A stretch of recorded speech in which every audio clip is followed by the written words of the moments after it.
ஐயப்பன் உங்க பூஜையை ஏற்றுக்கொண்டார், உங்கள் வழிபாடுகளை ஏற்றுக்கொண்டார் அப்படின்னா, கட்டாயம் இந்த 3 உயிரினங்கள் உங்க வீட்டுக்கு வரும்.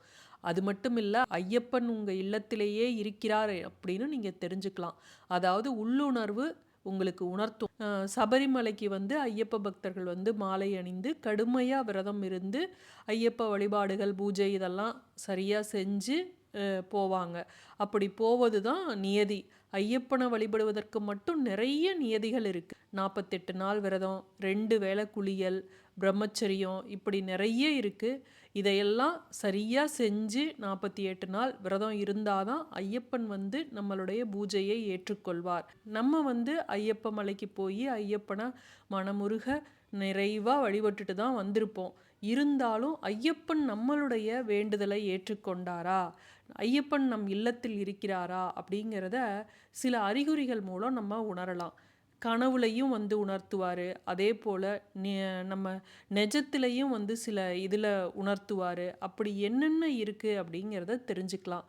கனவுல உணர்த்துவது அப்படின்னு பார்த்தீங்கன்னா, இப்போ ஐயப்பன் அப்படின்னாவே உருவமும் உடையவர், உருவம் இல்லாமல் ஜோதி ஸ்வரூபமாக இருக்கக்கூடியவர். அதனால தான் இந்த மகர ஜோதி அப்படிங்கிறது மிக சிறப்பாக சொல்லப்பட்டுள்ளது. ஐயப்ப பக்தர்களுக்கு மிகச்சிறப்பான ஒரு ஜோதி தரிசனம் இந்த மகர ஜோதி தரிசனம். அதனால் ஜோதி வடிவமாக இருக்கக்கூடிய ஐயப்பன் கனவுல பார்த்தீங்கன்னா ஏதோ ஒரு அக்னி ஸ்வரூபமாக, ஒரு தீப ஜோதியாக, திடீர்னு பார்த்தீங்கன்னா ஒரு தீப ஒளிச்சுடர் தெரியும். அப்படியே நல்லா பிரைட்டாக தெரியும், அப்புறம் மறைஞ்சிரும்.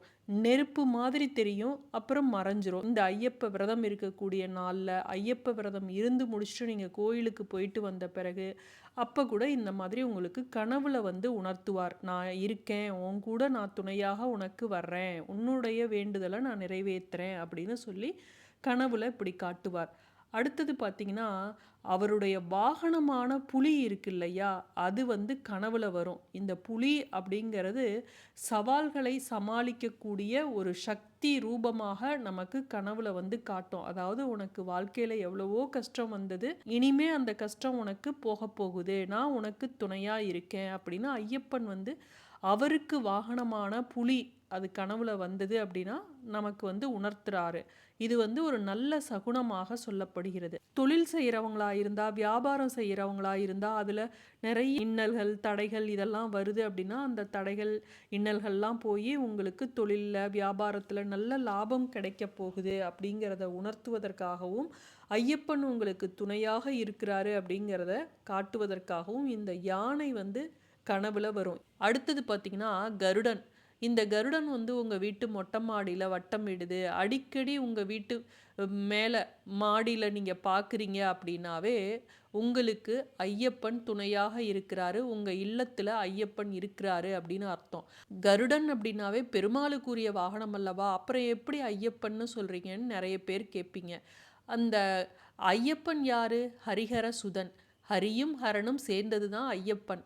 பெருமாளுக்குரிய வாகனமாக கருடன் இருந்தாலும் பூஜை நாளில், அதாவது ஐயப்பனுக்காக விரதம் இருக்கக்கூடிய நாட்களில், ஐயப்பன் கோவிலுக்கு நீங்கள் போயிட்டு வந்த நாட்களில் இந்த கருடன் திடீர்னு உங்கள் வீட்டு மொட்டை மாடியில் வட்டமிடுது பார்க்குறீங்க அப்படின்னா உங்களுடைய பூஜையை, வழிபாடுகளை ஐயப்பன் ஏற்றுக்கொண்டார் அப்படின்னா தான் இந்த கருடன் உங்கள் வீட்டுக்கு வரும். அடுத்தது பார்த்தீங்கன்னா, ஐயப்பன் உங்கள் இல்லத்தில் இருக்கிறாரு அப்படின்னா இந்த வாசம்லாம் திடீர்னு வரும். அதாவது சந்தன வாசம், அடுத்தது பன்னீர் வாசம். சில தெய்வ அறிகுறிகளாக இந்த வாசம்லாம் சொல்லப்பட்டாலும் திடீர்னு பார்த்தீங்கன்னா நெய் வாசம் கமகமன்னு, அடுத்த வீட்டில் நெய் காய்ச்சுனா வாசம் வரதாங்க செய்யும் அப்படிம்பிங்க. அப்படி இல்லை, பூஜை அறையில் விளக்கேற்றி சாமி கும்பிடுறீங்க, அப்போ பார்த்தீங்கன்னா அந்த நெய் நறுமணம் உங்களுக்கு உணர்வது போல் நீங்கள் இருந்தீங்க அப்படின்னா உங்களுக்கு ஐயப்பன் துணையாக இருக்கிறாரு, உங்கள் இல்லத்தில் ஐயப்பன் இருக்கிறாரு அப்படிங்கிறது தான் அறிகுறி.